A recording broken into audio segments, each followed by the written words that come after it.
Okay, here's a song about the first time I ever drank alcohol. It wasn't in a bar, it was at my uncle's funeral. You know, in the Irish families, they put all the kids in one room and you're supposed to play Monopoly and stuff like that and not do things to your cousin. You know, anyway, we weren't doing either of those. We were drinking all the little drinks that were left over by the adults. We'd sneak out every now and again and get the glasses. Hopefully they wouldn't have any stormpies in them. That was an occupational hazard when I was young. Anyway, so it was the first time I got drunk. I was 11. And I felt powerful and funny and intelligent.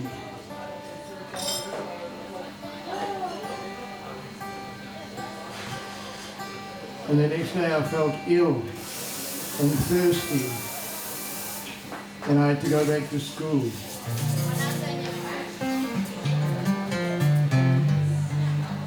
Maybe that's where it all started.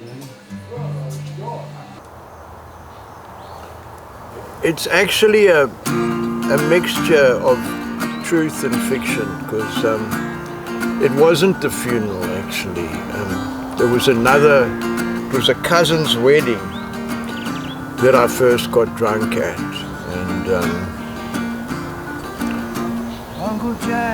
and then soon after that my uncle died and there was a funeral, and that's where we all got into, we were all in the next room. But more significant from that event was the fact that that was the first time I heard the Rolling Stones. My cousin John had the first Stones LP, and that made an impression on me. So the song's more of a combination of the first story, which was like a wedding, and we went away, and I think my cousins went off to find some weed, and they came back and we were drinking at the wedding, or finding a few drinks. We had a few drinks, and after the wedding ended, all my folks were taking me to a Sunday school event, like a kind of something in the school, in the church hall next to the Methodist church in Alberton, and I went there. And I remember my girlfriend at the time, her eldest sister was about 14 or 15, and she came over and she bent over me, and I could see the parts of her breasts, and that had a fucking enormous effect on me. That was like the combination of the alcohol and this sort of surge up of lust, you know, that I didn't know even what it was, but it was this like a spiritual experience of seeing her like these much bigger breasts, and like my girlfriend had, we were still kind of, you know, like in primary school, and her sister was like reaching womanhood, as it were, and I mean that was like fuck, wow. And so that was the impact of the alcohol, the sense of like power or something of energy in me. And but I like to tell the story about the funeral because it's about my uncle, because he was a famous trainer, and he had a horse called Java that he trained for someone, and it won the Christmas handicap 3 times in a row, and no one had ever won it twice. So when it won the second time, that everyone didn't expect it, and like he made a fortune. And then when it won the third time, there was this huge party outside his house where they lived, and he was like a superstar. and but he also drank quite a bit, you know. So it was also that thing. And I remember there was a nice story where I was in Alberton and I was with one of my friend Pete Von Zahn, who was like a couple of years younger than me, and we were in like short pants and we probably had shoes on, but we were like little kids, and we were standing at the fence of the racetrack watching the horses going down to the starting gates, which were sort of at Newmarket at the racetrack. And we were watching the horses there, and my uncle was in the trainer's box and he saw us. And he came walking out, and it was such a kind gesture that he came and he found us and he walked us, or he brought us into the track and he walked us all the way down and he showed us like all the different things. It was the first time I'd really been in a racetrack when there were people there, because we used to go and play there when it was deserted between the various horse meetings, you know. But it was the first time that he showed us, and we walked down and we saw like the circle where they walked the horses and the trainer's box and all the punters sitting there. And there was actually a friend of my dad's who'd come to visit him like at about 6:30 in the morning to borrow some money from him. And the guy was sitting there with his head in his hands, having lost the money that he just borrowed from my father that morning, you know. But yeah, that was a very, like there were a few things with my Uncle Jack that stood out. There was that day, and then there was another day when one of his kids had shot a bird with a pellet gun, and he lost his shit completely, and he smashed the pellet gun to pieces. And unfortunately, in the smashing of it, he hurt his hand, and that made him even more fucking freaked out, and he fucking smashed it like in pieces, the pellet gun. And I didn't really understand that, the way he felt so offended that they'd shot the bird, because I mean I was a kid and we weren't really, I wasn't allowed to have guns at home, but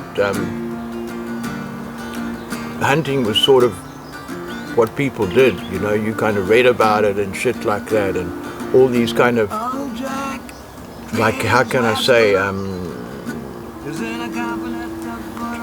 rites of passage that a young boy goes through, you know, like camping and hiking and shooting and fighting and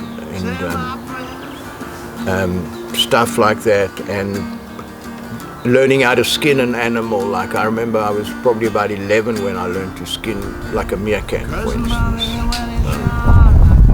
And I remember at high school once, someone had knocked over a mongoose on the way to school, and in their car coming from Mondial to St. Martin's, and I skinned the animal in the break, and everyone was quite horrified. It was like I was seen as a bit of a weird kid.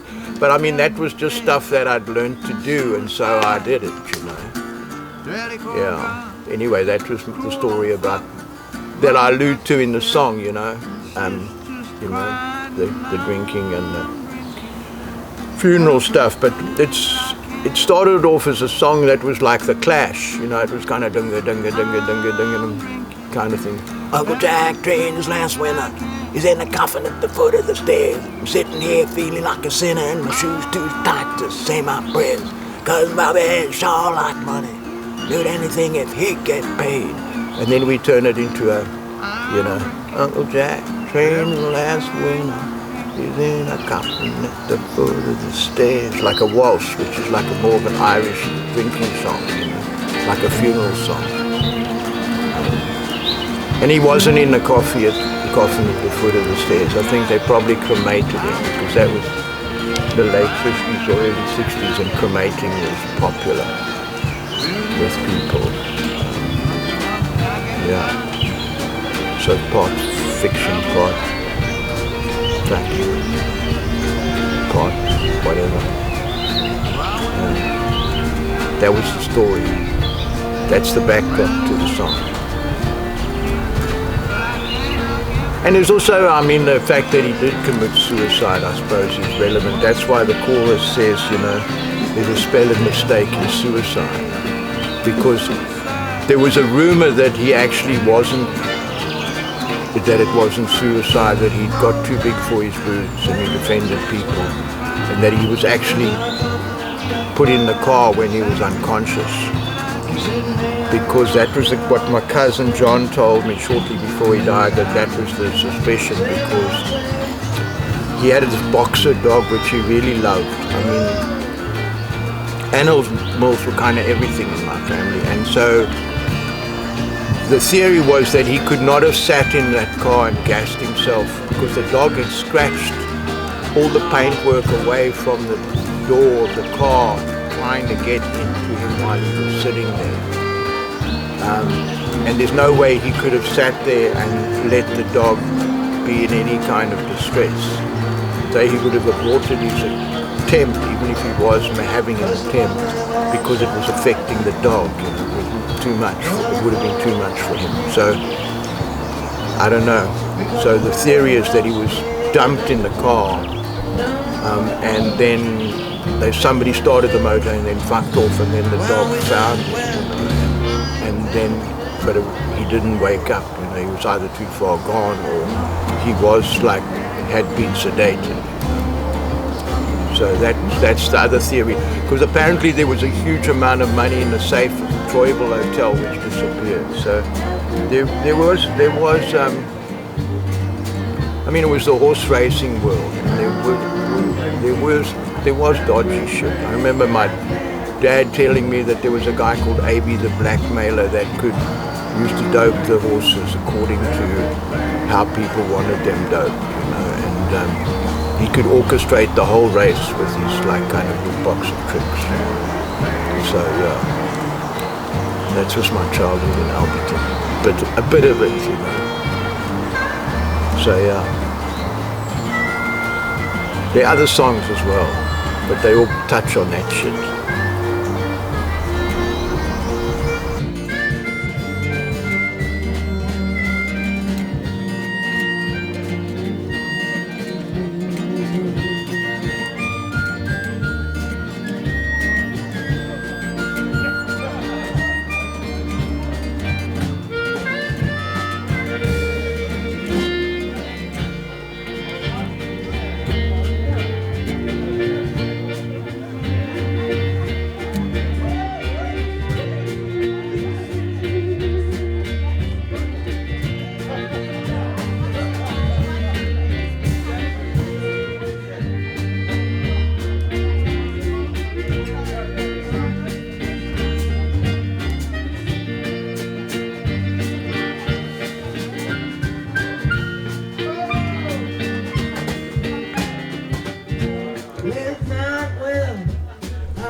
She was naked and I was very happy.